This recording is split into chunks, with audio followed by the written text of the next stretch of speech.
Canada's military. We fight with sharp sticks and pitchforks because we can't afford to buy actual weapons. That is a joke. We do have actual weapons, just not the fun kind.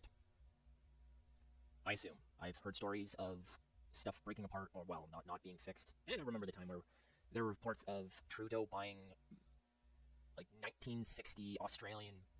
Oh, wait, no, it was... No, that's mean. It was 1990s jets from Australia. Those were... I think he bought them on the cheap, though, so they only had a little bit of mechanical issues happening with them. And that's what you can get from Canada's military. We have the most well-trained people there, but... okay. Anyways. Let's see if we're going to do better. I just say do better, Canada. Do better. Hit that 2% NATO budget. I think we can cut a lot of, like, fat to put that.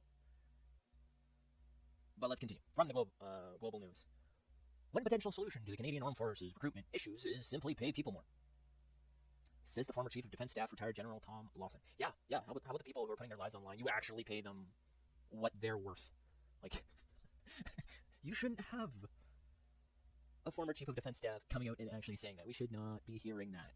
They should be coming out and saying, yes, our pockets are heavy, and we are eating the finest cheese and Wagyu beef. Oh, the States eats their dried military food, while we have our lobster imported onto the front lines. That's how it should be. And I'm half joking about the lobster, but I'm saying they should be very well kept. Nobody complains about what the Canadian Armed Forces are being paid. Nobody says the Canadian Air Forces are overpaid. Lawson told the West Block. So I think there's an opening there to make the armed forces not only okay paid. Wait, they're not even okay paid? But remarkably well, yeah. With remarkable benefits. I would like to see what benefits that they actually get. So give me 5 minutes, and I will try. So from the Government of Canada, this is what you get for being in the military.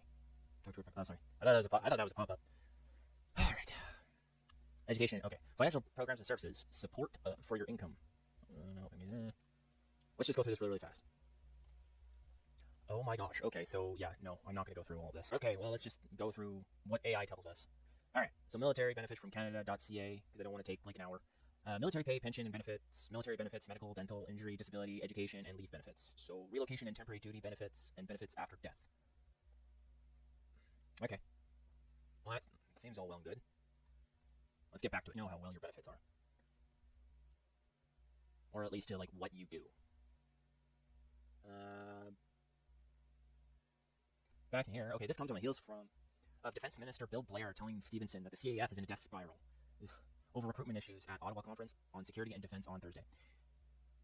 I wonder why. Escalation of wars across the world, obesity rates going up, people not being able to pay for stuff, and discord in Canada. Why would people sign up in mass for the military? I wonder.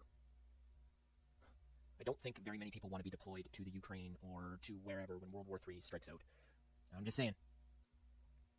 In Lawson's view, he sees a pay raise for service members as a solution to two issues plaguing the military: recruitment challenges and being under the 2% GDP defense funding commitment as NATO member, which we're one of, like, the first NATO members. Why are we not at that 2%? Currently, Canada's defense spending is equivalent to 1.38% of GDP. I guess that's better than, like, when Harper left and it was, like, 0.8.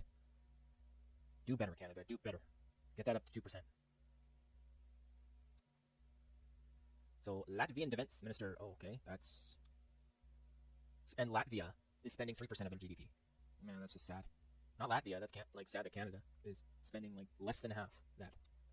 With war in Ukraine now in its third year, and Latvia's geographically vulnerable position sharing a border with Belarus stress the importance of more NATO countries hitting the 2% commitment. And honestly, we are really close to Russia here in Canada. We're a tiny ocean away.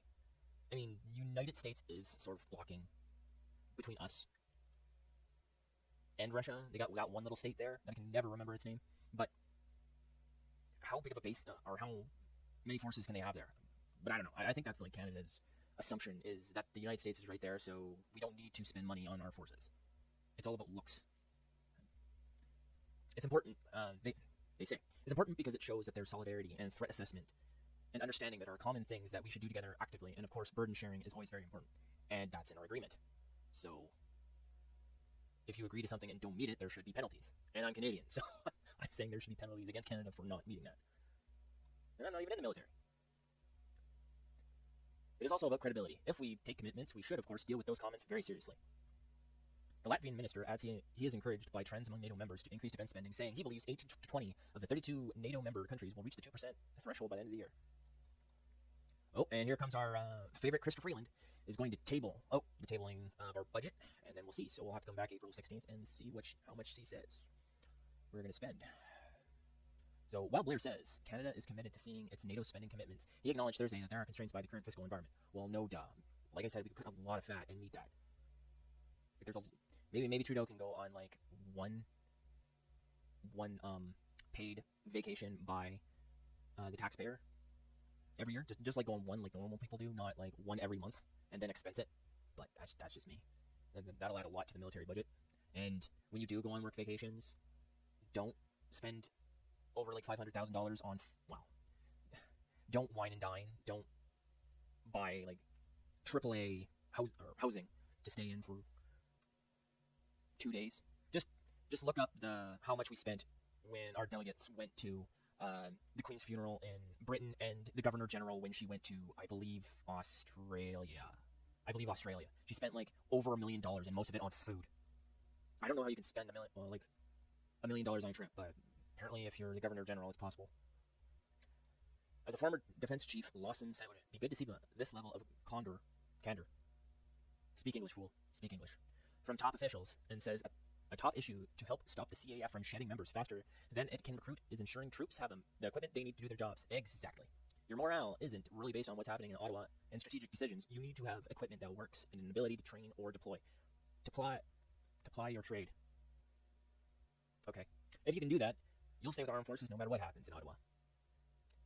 I think the worst thing that I heard was, and I can't remember where the Canadian Armed Forces was, but they had to buy their own equipment because we donated everything to Ukraine. It's like, no, not Ukraine. Oh yeah, it was Ukraine at that time, but now it's kind of like a Russian state. I can't remember where it was, but yeah, like from what I read, our military had to like buy their own and order their own. It was nuts. But then they saw then Ukrainian soldiers wearing Canadian stuff. Reading it was crazy. But that's the end of my rant today. Let me know what you guys think. Should we be spending 2% on our military? Should we be spending less? Just kind of keep to ourselves? Does Canada really need that? What do you think? Leave it in the comments below. And good night, folks.